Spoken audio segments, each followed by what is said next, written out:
Bharatiya Janata party इतना कुछ कर रही है, प्रधानमंत्री नरेंद्र मोदी भी कर रहे हैं, लेकिन फिर आप ही की पार्टी के कुछ लीडर्स आकर अगर ये कह देते हैं, मैं नाम लेकर कहती हूँ, कंगना रनौत ये कहते हैं कि तीनों कृषि कानून को वापस लाना चाहिए बीच चुनाव में।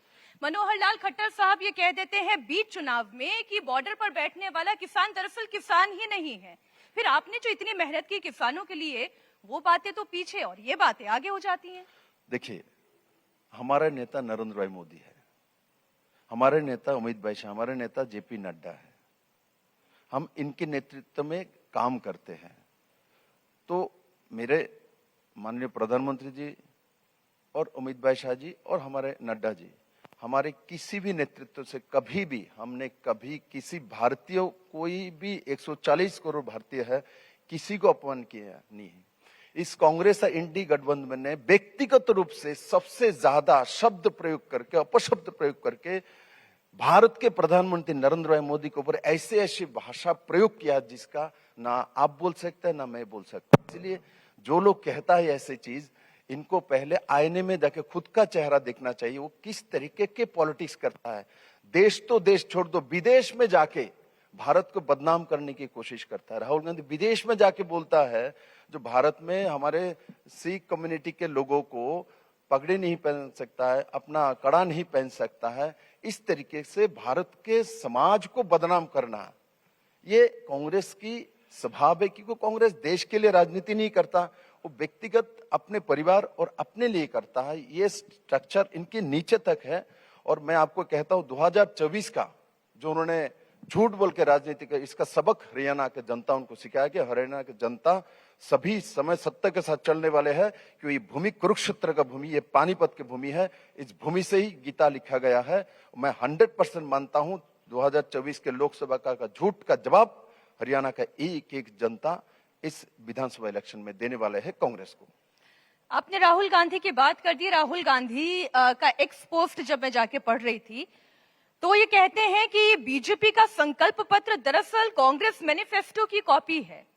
क्या आप कॉपी पेस्ट मैनिफेस्टो बना रहे हैं? देखो, मैं आपको कहता हूं, वो तो बहुत कुछ कहता है। अब इनके कहने से मैं राजनीति करूं और आप मेरे को पूछते रहेंगे तो मुझे लगता है आपका टीवी का भी ग्राफ गिरेगा और मेरा भी ग्राफ गिरेगा। इसलिए तो ये कह रहे हैं कि आपने रोजगार के अवसर युवाओं से छीन लिए हैं, बेरोजगारी का दर सबसे ऊंचा है।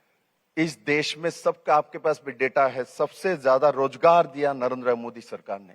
भारत दुनिया में 5th इकोनॉमी है। जो कांग्रेस की सरकार थी 2014 तक, मनमोहन सरकार, वो सरकार एक फ्राजिल इकोनॉमी को देके गया था। इंटरनेशनल जितने भी इकोनॉमिस्ट, इन्होंने डिसीजन उस समय सिद्धांत दिया था जो भारत देश दुनिया के 5 भी फ्राजिल देश में से चला जाएगा इकोनॉमी में। और नरेंद्र भाई मोदी जी ने 5-6 साल के अंदर भारत को 10 साल में दुनिया के 5th इकोनॉमी पहुंचा दिया। और सिर्फ 5th इकोनॉमी आपको दिखता है। आज भारत दुग्ध उत्पादन में दुनिया में नंबर 1 है, भारत मोबाइल मैन्युफैक्चरिंग में दुनिया में नंबर 2 है, भारत जो मोटा अनाज प्रोडक्शन में दुनिया में नंबर 1 है। हम आज जो देश सभी समय 100% डिफेंस की कोई भी सामग्री हम खरीदते थे, आज मैं गर्व करता हूं मोदी जी के नेतृत्व में हम 27,000 करोड़ का हम दुनिया को बेचते हैं।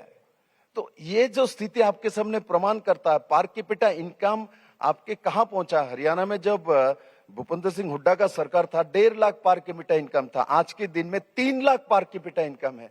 अब कैसे कह सकते हो। मैंने उस दिन भूपेंद्र सिंह हुड्डा का एक वक्तव्य में देख रहा था टीवी में, फरीदाबाद गए थे, बोले मैं जब सरकार छोड़ के गया हर चीज में नंबर 1 था। नंबर 1 पे है तो उनको क्यों विदाई किया है? मैं तो उन्हीं को पूछता हूं। आप तो सभी में नंबर 1 है, नंबर 1 का तो विदाई नहीं करता। आप नंबर 1 होने के बाद भी विदाई किया है, अभी तो आपका नंबर ही नहीं है। आप खुद ही तो अपने बेटे का नंबर लगाने में बैठे हुए हो। इसी कारण से कांग्रेस सीएम कैंडिडेट डिक्लेयर नहीं कर पा रहा है। तो इसलिए भूपेंद्र सिंह हुड्डा खुद ही अपना जवाब दे रहा है। आप उठा के देख लेना, फरीदाबाद में बोला, मैंने आपको आइडेंटिफाई करके बोल रहा हूं।